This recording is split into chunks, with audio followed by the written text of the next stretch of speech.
Assalamualaikum students. I hope you all are good. This is Anjum Wahid and today I am again here with a new topic, that is maximum power output.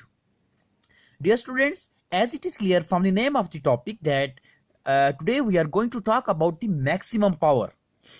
Maximum power output का मतलब ये है कि for example मैं अभी एक mic से अगर बात कर रहा हूं तो मेरी ये कोशिश होगी कि मेरी जो स्पीकर तक आवाज पहुंचे वो मैक्सिमम पहुंचे। ठीक है, मैं अगर फोन कॉल पे बात कर रहा हूं तो मेरी ये कोशिश होगी कि मेरी जो आवाज है वो लिसनर तक मैक्सिमम जाए। सो जो लिसनर तक जो साउंड जा रही है that is called the output. तो वो आउटपुट जो है वो मैक्सिमम कैसे होगा वो हम आज के टॉपिक में देखेंगे। आज हम रिलेशन फाइंड आउट करेंगे कि मैक्सिमम पावर आउटपुट का रिलेशन क्या है और हम उसके लिए कौन कौन सी कंडीशंस होती हैं वो आज हम पढ़ेंगे।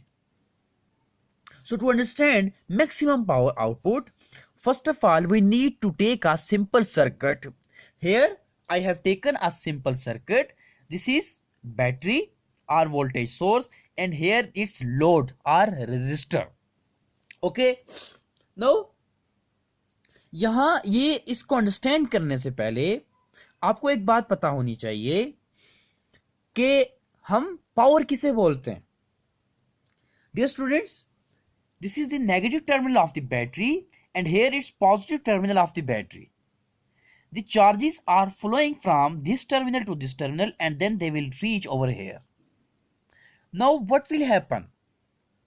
You know, whenever charges are moving from this terminal and they are moving to this resistor or this output load through this path, then the energy delivered by these charges is called the power.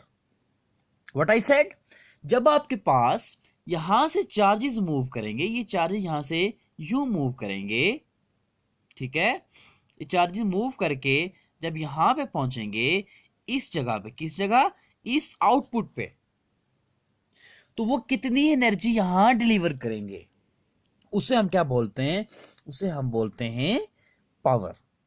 Okay, अच्छा, अब आपके पास ये जो power का relation है जो आपने grade 10th में भी पढ़ा है, वो रिलेशन क्या होता है, P is equal to I square R। Got it? ये रिलेशन पावर का होता है, ये आप ग्रेड 10th में भी पढ़ चुके हो और आपके प्रीवियस टॉपिक में भी है, आप इसे गो थ्रू कर लेंगे। P is equal to I square R। Dear students, यहां एक इंपॉर्टेंट बात है जो आपको सीखनी है कि जब भी आपके पास चार्जेस इस बैटरी से फ्लो करते हैं और जब यहां से इस रेजिस्टर से मूव करते हैं तो वो एनर्जी अपनी डेसिपेट करते हैं।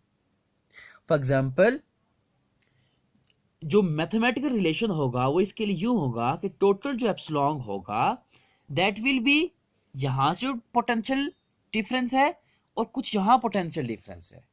अब यहां पोटेंशियल डिफरेंस इसलिए होता है कि बैटरी के अंदर भी कुछ स्मॉल रेजिस्टेंस होती है। उस स्मॉल रेजिस्टेंस की वजह से जो आपके पास ईएमएफ का रिलेशन होगा वो आपके पास इसकी वजह से और इसकी वजह से होगा।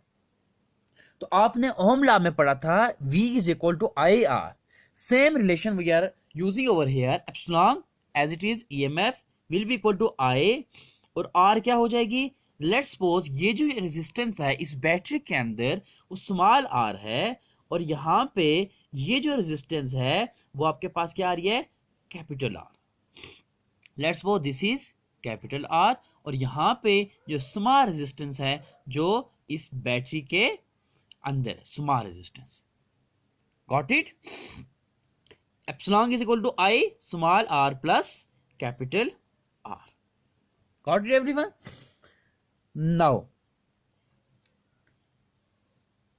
Now let's suppose this is equation number 1। अब आपने क्या करना है, आपने I का रिलेशन यहां से फाइंड आउट करना है और यहां सब्स्टिट्यूट करना है।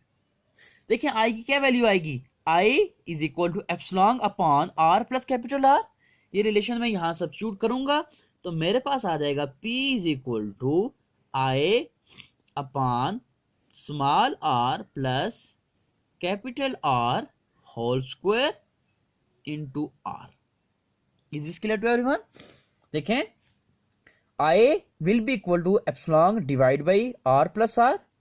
ये रिलेशन जो I का होगा वो मैंने यहां पुट किया, तो आपके पास क्या आ जाएगा, sorry it will be epsilon, here it is epsilon, epsilon upon R plus R whole square upon, क्योंकि हमने I की वैल्यू जब यहां पुट करेंगे तो आपके पास ये रिलेशन आ जाएगा। Got it? Now this equation can be rewritten as P is equal to epsilon square upon R plus capital R whole square into R। Got it everyone? ये आपके पास रिलेशन आ गया। अब ये जो है R plus capital R whole square, ये आपने अपनी बेसिक क्लासेस में रिलेशन पढ़ा था, A plus B whole square. तो इसको आप यहां पे ओपन करेंगे, then you will get P is equal to, आपके पास क्या आ जाएगा, P is equal to epsilon square into R as it is, और नीचे आप रिलेशंस का ओपन कर देंगे, एप्सिलॉन स्क्वायर और ये एज इट इज आ जाएगा आपके पास, ठीक है, divided by A square plus B square plus 2R into small r। Okay, ये आपके पास क्या आ जाएगा, जब आप फॉर्मूला खोलोगे small r plus capital R, then you will get this relation. Okay, R square plus small r square plus 2 capital R into small r। Okay everyone, now just to simplify this equation, हम यहां पे plus 2R plus 2 capital R small r और minus 2 capital R into small r को add भी कर देते हैं और सब्ट्रैक्ट भी कर देते हैं।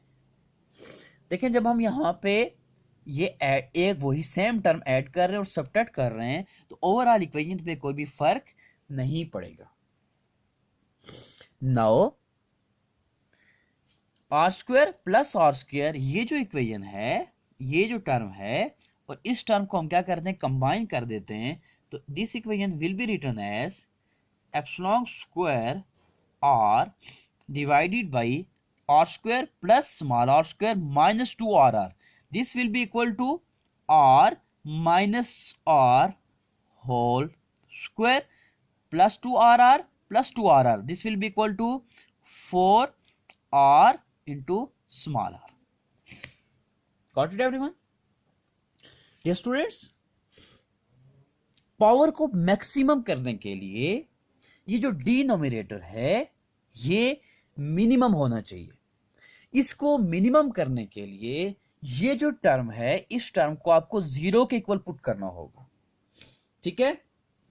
जब आप इस टर्म को 0 इक्वल पुट करेंगे तो देखें क्या आ जाएगा आपके पास, you will get capital R minus R equal to 0।